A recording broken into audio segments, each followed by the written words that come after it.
Hello and welcome to Upload, the show where we take what's happening in the world and upload it to your mind. On the panel is Bobby Del Rio,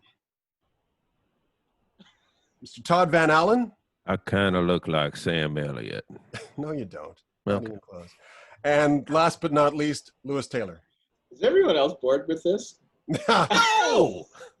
Not yet. Okay. We get Andrew Moody back. Here's We're fun. upload Whoa. you. Yeah. You. And my name is Andrew Moody. I keep forgetting. Anyway, so the first thing we're going to talk about is something that actually just broke on the weekend, and we're just going to touch upon it just to sort of, just kind of lightly go over it because we don't have all the information, but apparently Dan Lyon, who works at Telefilm, and Bobby, you can talk to us about more about what his job is. But Dan Lyon, his job is in peril because of some sexual possible accusations of sexual impropriety, and also he's also being blamed for Telefilm being racist. Now, Bobby, could you tell us a bit more about Dan Lyon's job at Telefilm? Yeah, it's funny because I think that's sort of the question, right? It's that I don't know if anyone really knows what he does or how Telefilm works, and there's a lot of questions. They're not very transparent. We do know that Dan Lyon has a lot of power, and so now there are all these questions about, is Dan Lyon a racist? And so there was a writer of color who I believe has been funded by Telefilm twice, and actually by Dan Lyon twice, but has just been turned down for his newest project. But then he called out Dan Lyon for being racially insensitive, basically calling him a racist. And then the community is basically agreeing.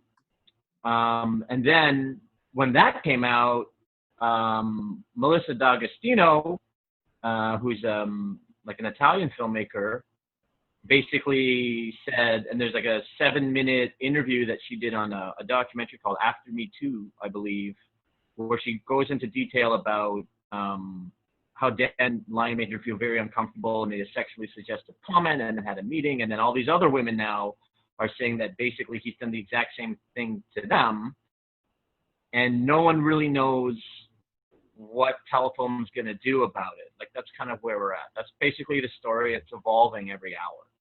Now, just to jump in really quickly before we go on, Dan Lyon, according to the internet, is Telefilm Canada's regional feature film executive.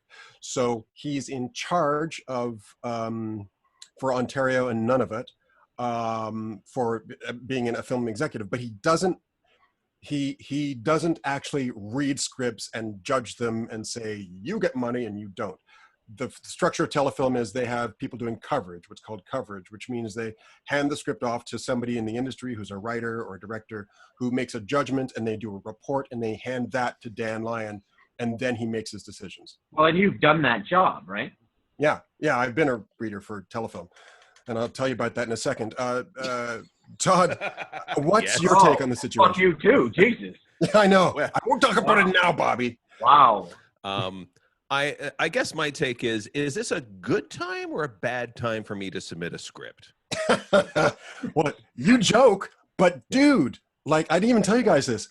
I emailed Dan, because I'm working on a project right now. I emailed Dan Lyon like Friday afternoon and Monday just to say, hey, Dan, just checking in with you about this project I was talking about 2 months ago. Wanted to get a coffee or just do a Zoom call. Sorry, because you can't get coffee now. Because I just wanted him to update him. And I had no idea about this stuff. So when Bobby told me, I'm like, oh, there goes months. I'm not. Well, it's funny. I had emailed him Friday too about a play that he attended called Professionally Ethnic. It's funny because here's the thing about Dan Lyon is that he's been a friend of mine really for 10 years. And I worked with him at Real World where Telefilm was a sponsor. And he hosted and moderated panels on how to help filmmakers color work with Telefilm for 5 years, right? Yeah. So when I hear that he's a racist, I was like, well, that's not consistent with my experience. And like, I don't, I can't speak, maybe he's got a KKK robe in his basement, although I think he's Jewish, so it would really surprise me, if that were the case.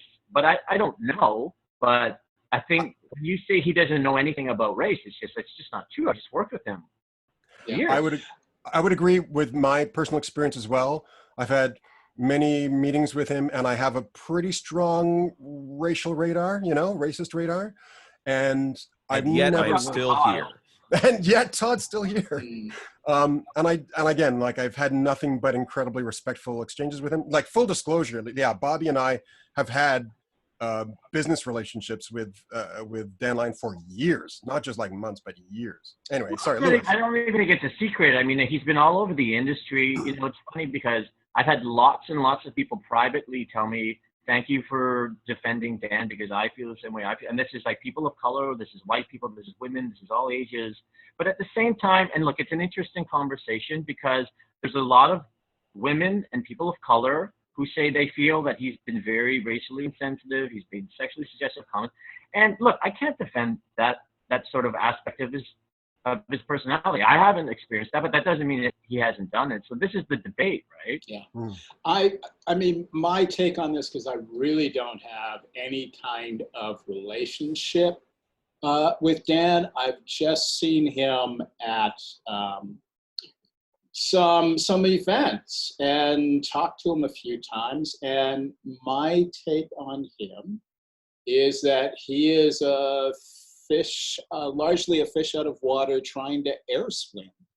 And that's a position I think most of us have been in, where we're in a new situation that we're not, we haven't had enough cultural experience to be comfortable in that situation, but you're making the attempt.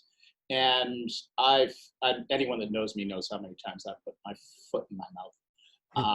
I'm willing to a certain degree give him a pass, not that my opinion matters for anything, but man, so many of us say so many inappropriate things because in that moment we're a complete moron. Do we learn from it is the question for me. You know, 10 to 15 women. So look, Melissa very That's a lot. bravely, you know, That's she a called lot. him up. She's on video. Apparently she was in this documentary last year and didn't call him out by name, and then just called him out by name like yesterday morning. And now 10 to 15 other women are basically saying, that's happened to me too. That's happened to me too. Women have had this sort of secret exchange between each other that it's like, if you want Dan Lyon to fund your project, make sure you show cleavage. Wow. And there's Wow. 10 to 15 stories from different women who don't know each other, and I'm hearing that privately, and I'm hearing that. So, look, which is all news to me, and it's shocking, but I can't, even though obviously that's not my experience, I can't defend that. I agree. Like, I think, you know, I've, over the past few years, I've learned that, you know, some people that I've held a great respect for have done completely despicable things and have rightly deserved to be punished for it. So, and this is, it's the cognitive dissonance of our age, where it's hard to understand, but there can be people who, like, I have had a great experience with Dan Lyon. He's always been respectful to me. I've always felt very strongly that he's supported people of color. And as a matter of fact, if he didn't, I would have gone off. I don't keep quiet about that shit. So if I ever felt for a moment that he was a racist person, I would have actually said it very out loud and plainly. So even though I've never had any bad experience with him, that doesn't mean that he hasn't committed acts that are despicable, that that I think are wrong and that he should be punished for. I just don't know much information about it, and I would like to get more. I think everybody, we're in that stage now, whenever this process happens, where you're like, okay, we want to believe the women, absolutely, we just need some more information so that we can just really get a better understanding of exactly what was said and when and how, but, you know. First of all, Andrew, I love it when you get sassy. Love that. Going back to my original question, knowing that we require cleavage, is this enough if I'm going into the pitch meeting? Tighten it up, baby. You're going to get in trouble. You just got canceled, Todd. Todd, You're going to get us canceled. you're canceled, bish. Sassy. We'll just replace it with a woman of color. We'll be fine. Here, well, okay, that's easy. Okay. Here's the thing. As this is all going through, this sounds very much kind of echoey of Roger Ailes, of like person at the top, going through doing horrible things to let things through. But that's on the face of it. And I'm with you, Andrew. Like, if these allegations are true, then obviously there needs to be an investigation, but more information needs to happen. And if there are more women out there, they should feel free to come out without any sort of sense of of wrong, just so we can get to the bottom of this. Because I don't know if you guys saw Bombshell, that movie that documented the whole Roger Ailes thing. I needed 5 showers afterwards. It was god awful. And we I don't think anyone's accusing him of being that level of lecture. Yeah. Right. I don't know if that's I don't know if that's true, right? But right now no one has blatantly said it, but there's been so many people hinting that way. You know,